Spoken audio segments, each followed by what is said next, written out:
नमस्कार मेरे प्यारे भाइयों और बहनों, गुड मॉर्निंग। मैं आप सभी को एडुकेशन 365 पर स्वागत करता हूं। आप सभी रीजनिंग के लिए जुड़े हो। ये रीजनिंग का सवाल आपके RRB, RPF, NTPC, SSC, CGL, CHSL, TET, police constable exam, stenographer, CPO, MTS, GD या अन्य किसी भी कॉम्पिटिटिव एग्जाम्स के लिए बहुत ही इम्पोर्टेंट सवाल साबित होने वाले हैं। इसलिए वीडियो को बिना स्किप करके full video first to last देखें। मुझे पूरा उम्मीद है कि आपको ये वीडियो बहुत ही फायदेमंद साबित होगा। अब देर न करते हुए वीडियो स्टार्ट करते हैं। देखते हैं आज का पहला सवाल क्या है। तो पहला सवाल है, which one of the following numbers will replace the question mark in the following series. मतलब यहाँ क्वेश्चन मार्क की जगह पर क्या आएगा वही हमको निकालना होगा। यहाँ चार ऑप्शन में से कौन सा वाला सही होगा। ठीक है, तो चलिए इसको हम निकालने के प्रयास करेंगे। तो पहला नंबर क्या है, 11 है, 30, 67, 128 क्वेश्चन मार्क और 346 है। तो यहाँ पर लॉजिक क्या है देखिए।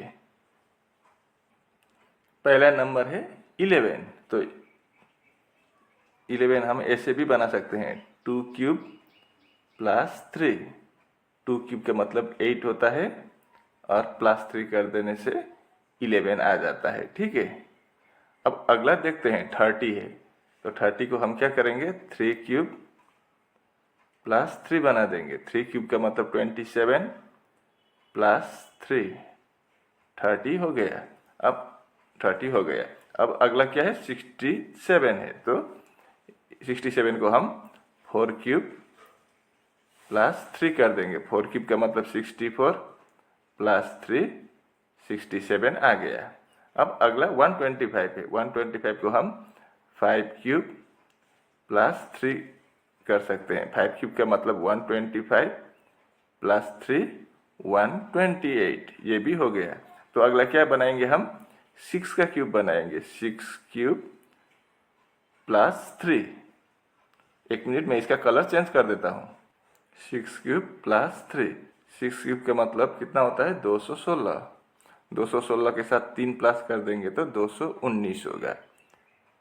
और अगला अगला क्या है, 346 है। तो इसको हम 7 क्यूब प्लस 3 कर देंगे। 7 क्यूब का मतलब 343 होता है, प्लस 3 कर देंगे तो 346 आएगा। लेकिन हमें तो क्वेश्चन मार्क की जगह पर क्या आएगा वही निकालना था। क्वेश्चन मार्क की जगह पर क्या आएगा, 6 क्यूब प्लस 3, यानी कि 216 और 3 219।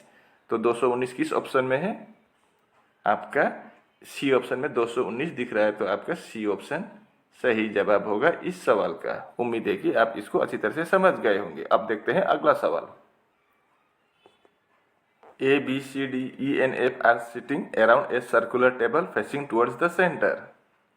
मतलब A, B, C, D, E और F एक गोल टेबल के साइड में बैठे हुए हैं और बीच के तरफ या सेंटर की तरफ देख रहे हैं। तो हम पहले टेबल बनाते हैं। ठीक है, सवाल में बोला है कि सभी सेंटर की तरफ दिख रहे हैं, यानी कि बीच की तरफ सभी का नजर है। तो क्या होगा, आपका घड़ी की दिशा में या क्लॉकवाइज में क्या होता है, हमेशा लेफ्ट होता है और एंटी क्लॉकवाइज राइट होता है, इस तरह का सवाल में। ठीक है, अगर बीच की तरफ देख रहे हैं तो सभी घड़ी की दिशा में क्या होगा, लेफ्ट होगा और घड़ी की विपरीत दिशा में राइट होगा। अब सवाल में क्या बोला है चेक करेंगे हम। C is sitting to the immediate left of F. C कहाँ पर बैठा हुआ है, मान लीजिए आप एफ यहाँ है, तो सी कहाँ होगा, इमीडिएट लेफ्ट। तो लेफ्ट किधर होगा, यहाँ होगा सी।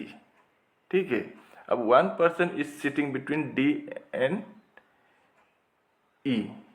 ये पता नहीं चलेगा, इसको थोड़ी देर के लिए छोड़ देते हैं। F is sitting at the fourth position to the left of E. E left में चौथे स्थान पर है ई के। तो पहला, चौथा, तीसरा, दूसरा, पहला, तो एफ यहाँ पर होगा तो ई यहाँ होगा। अब ई के चौथे स्थान पर देखिए, पहला स्थान, दूसरा स्थान, तीसरा स्थान, चौथे स्थान पर एफ हो गया। तो ये भी हो गया। अब one person is sitting between D and E. D और ई के बीच में कितना आदमी बैठा हुआ है, एक आदमी।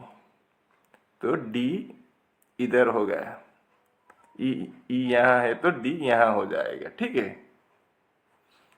बट इट्स नॉट ए, लेकिन वो ए नहीं है, तो ए यहाँ नहीं होगा। तो ए कहाँ होगा?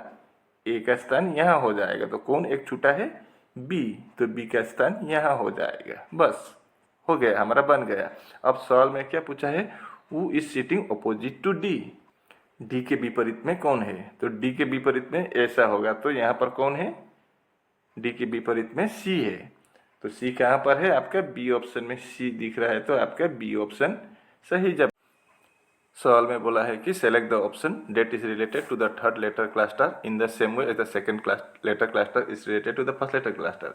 मतलब ये पहले का दूसरे के साथ जो संबंध है, तीसरे का चौथे के साथ भी उसी तरह का संबंध होगा, लेकिन इन चारों में से कौन सा वाला के साथ संबंध बनेगा वही हमको निकलना है। तो इसके लिए हमें इनका प्लेस वैल्यू लिख कर चेक करना होता है। ठीक है, तो हम इनका प्लेस वैल्यू पहले लिखेंगे। तो हमने इनका प्लेस वैल्यू लिख दिया। अब यहाँ पर फंडा क्या है देखिए, अगर हम 3 के साथ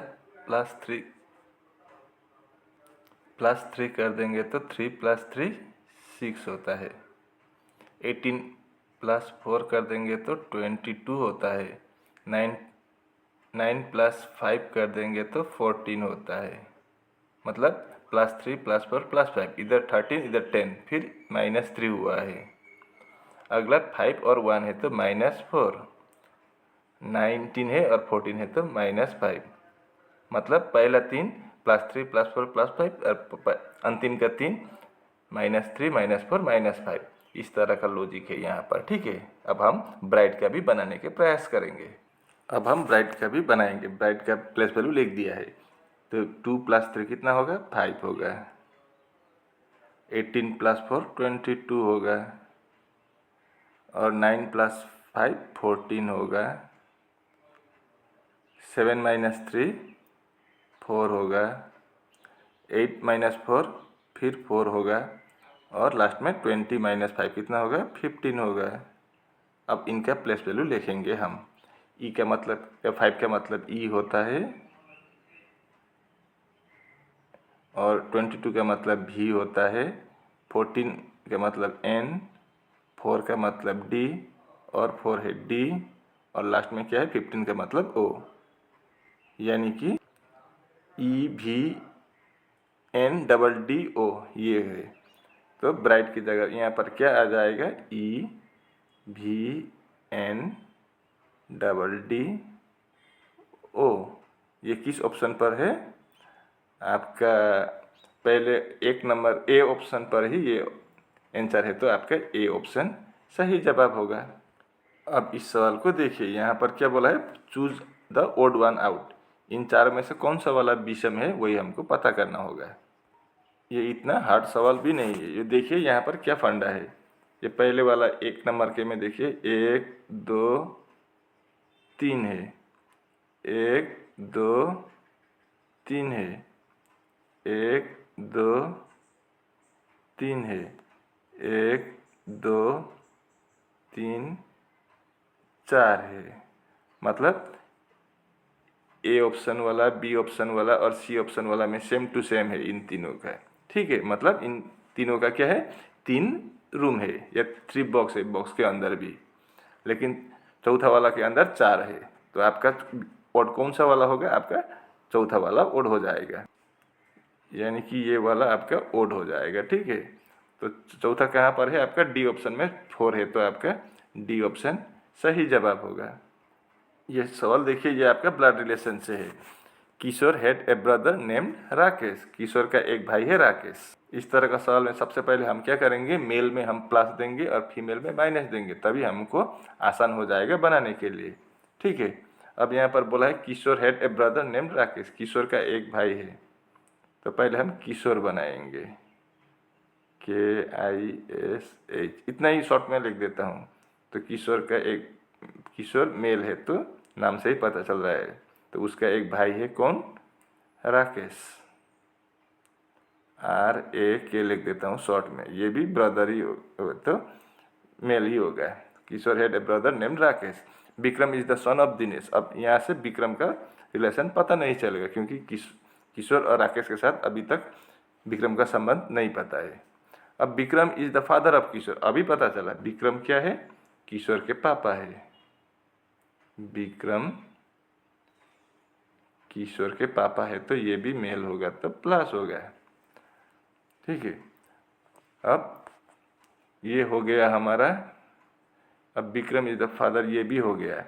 अब Vikram is the son of Dinesh, Vikram कौन है? दिनेश के बेटे हैं, तो दिनेश और ऊपर हो गया, और ऊपर के पीढ़ी का दिनेश, तो दिनेश ये भी आपका मेल ही होगा। अब सवाल में पूछा है how is Dinesh related to Rakesh, Dinesh Rakesh का क्या लगता है, इसका ये क्या लगता है, दिनेश राकेश का क्या लगता है? तो राकेश का और क्रिस का पापा है विक्रम, और विक्रम के पापा है दिनेश, तो पापा के पापा क्या लगता है? दादा लगता है। चाहे राकेश का हो या किशोर का, इन दोनों का ही पापा है दिनेश, तो आपका डी ऑप्शन में ग्रैंडफादर है, तो आपका डी ऑप्शन सही जवाब होगा इस सवाल का।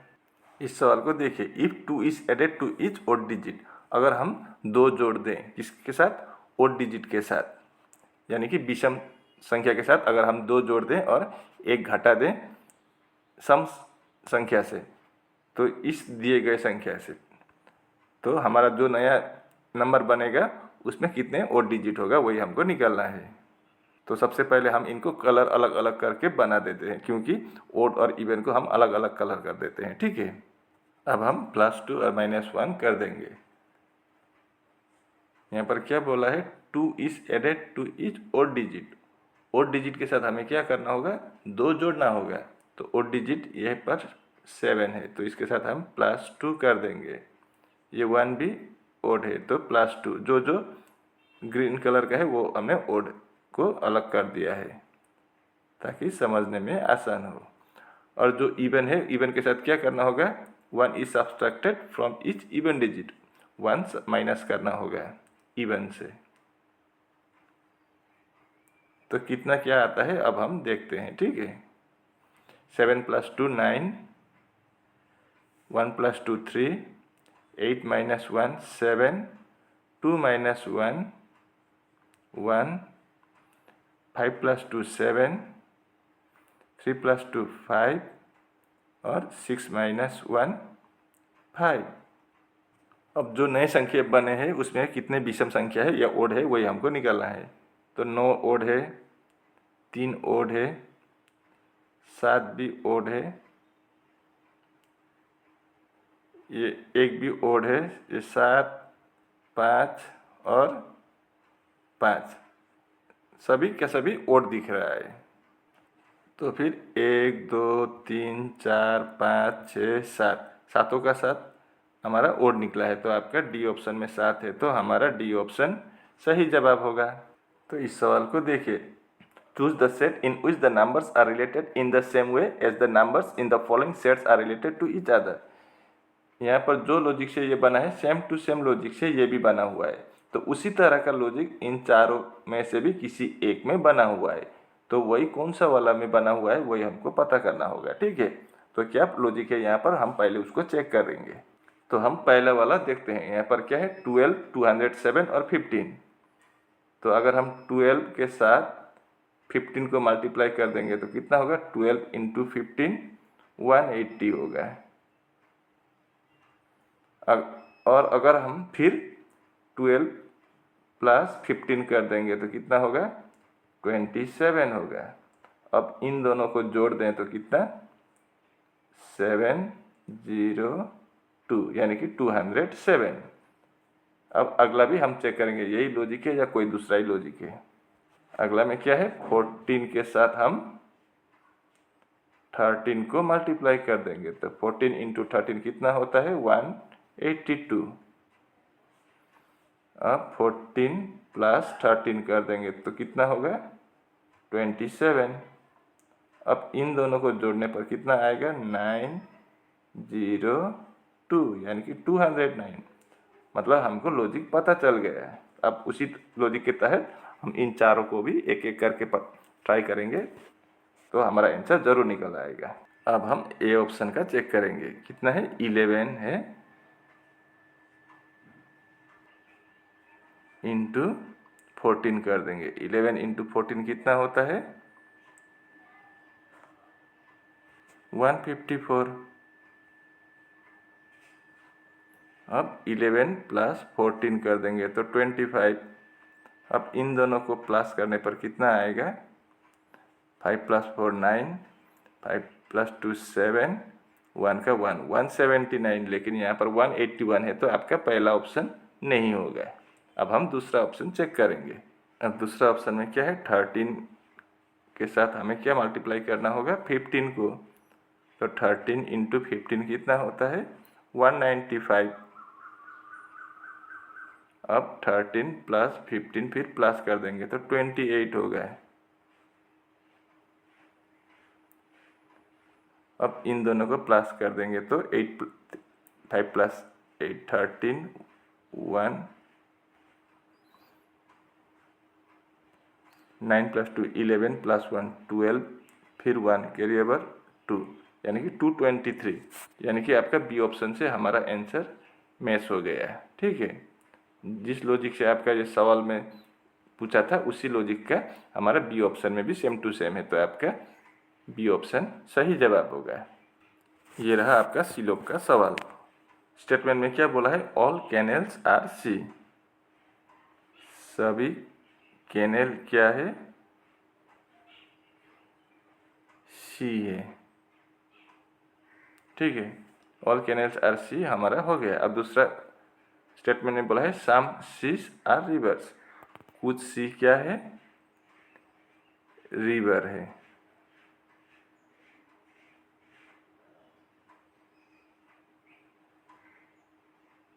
अब कंक्लूजन को देखते हैं। सम ओशियंस आर रिवर।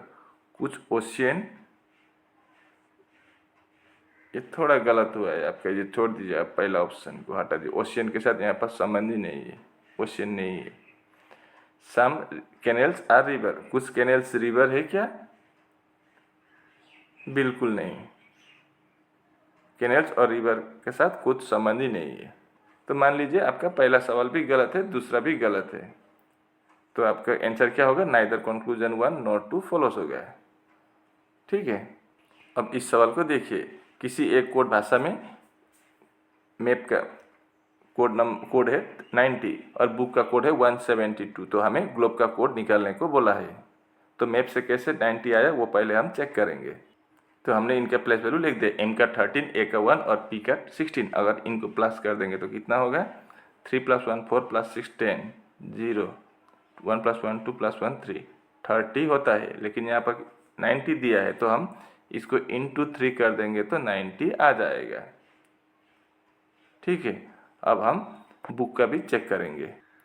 अब यहाँ पर 2 + 5 7 + 5 12 + 1 13, 13 का 3 कैरी ओवर 1, 1 + 2 1 1 1 3 1 है तो 3 और कैरी ओवर 1 4, 43 होता है। लेकिन हमें 172 लाना है तो इंटू 4 कर देंगे तो 172 आ जाता है। ठीक है, अब हम तीसरा का भी उसी तरह से बनाने के प्रयास करेंगे। अब ग्लोब का प्लेस वैल्यू लिख दिया है और अगर हम इन सब को प्लस करें तो कितना आता है? 41 आता है। अब इनके साथ हम क्या मल्टीप्लाई करेंगे, वही तो फंडा है। यहाँ पर मैप में देखिए MAP 3 अक्षर है तो 3 से मल्टीप्लाई कर दिया। यहाँ बुक में 4 अक्षर है BOOK तो 4 से मल्टीप्लाई कर दिया। तो ग्लोब में कितने अक्षर है? 5 है तो हम इंटू 5 कर देंगे तो कितना होगा? 1 × 5 5, 5 × 4 20, यानी कि 205 हो गया। आपका सी ऑप्शन में 205 दिख रहा है तो आपका सी ऑप्शन सही जवाब होगा इस सवाल का। अब आप इस सवाल को देखिए। अगर पी का मतलब एडिशन यानी कि प्लस है, क्यू का मतलब मल्टीप्लिकेशन इनटू है, आर का मतलब डिवीजन डिवाइड है और एस का मतलब सब्सट्रैक्शन माइनस है, तो इसका प्लेस वैल्यू कितना होगा वही हमको निकालें। यहाँ से कितना निकलेगा इनका वैल्यू वही निकालना होगा हमें। ठीक है, तो हम इसको बनाते हैं। पहले मैंने इनका प्लेस वैल्यू लिख दिया है। पी के जगह पर प्लस कर दिया, पी के जगह पर प्लस यहाँ है और आर के जगह पर क्या होगा? डिवाइड होगा तो डिवाइड कर दिया है। उसके बाद फिर पी है तो प्लस, क्यू है तो क्यू का मतलब मल्टीप्लिकेशन है तो मल्टीप्लाई कर दिया और एस के जगह पर माइनस, फिर एस है फिर माइनस, उसके बाद आर है, आर का मतलब डिवाइड है और लास्ट में क्यू है तो इनटू हो गया। अब हम इनका प्लेस वैल्यू से चेक करेंगे, इनको बोडमास रूल के अनुसार करेंगे तो क्या क्या होगा देखते हैं। तो सबसे पहले हमें ब्रैकेट के अंदर का करना होता है और ब्रैकेट के अंदर भी डिवाइड को। तो हम क्या करेंगे, 14 को 14 लिख देंगे, प्लस 18 को अगर हम 3 से डिवाइड करेंगे तो कितना आएगा, 6 आएगा, 6 प्लस 21 इंटू 4 कितना होगा, 84 होगा, माइनस 64 माइनस ब्रैकेट के अंदर के बनाएंगे। 56 को अगर हम 4 से डिवाइड करेंगे तो 14 टाइम होगा इंटू 2। अब हम इनको ब्रैकेट से बाहर निकालने के प्रयास करेंगे। तो 14 प्लस 6 कितना होता है, 20। ये हो गया।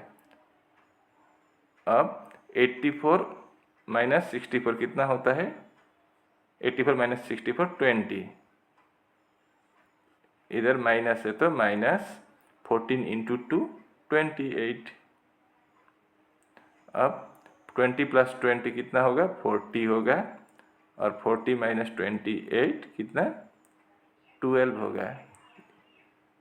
यानी कि आपका बी ऑप्शन में 12 दे रखा है, तो आपका बी ऑप्शन सही जवाब होगा। उम्मीद है कि आप इसको भी अच्छी तरह से समझ गए होंगे। और इसी के साथ आज का वीडियो यहीं पर समाप्त होता है। अगर वीडियो अच्छी लगी तो वीडियो पर लाइक शेयर कमेंट करना और चैनल को भी जरूर सब्सक्राइब करना। मैं ऐसे ही मुद्दे लेकर अगले वीडियो में फिर हाजिर होऊंगा। तब तक के लिए मुझे विदा दीजिए। आपका दिन शुभ हो। राधे राधे।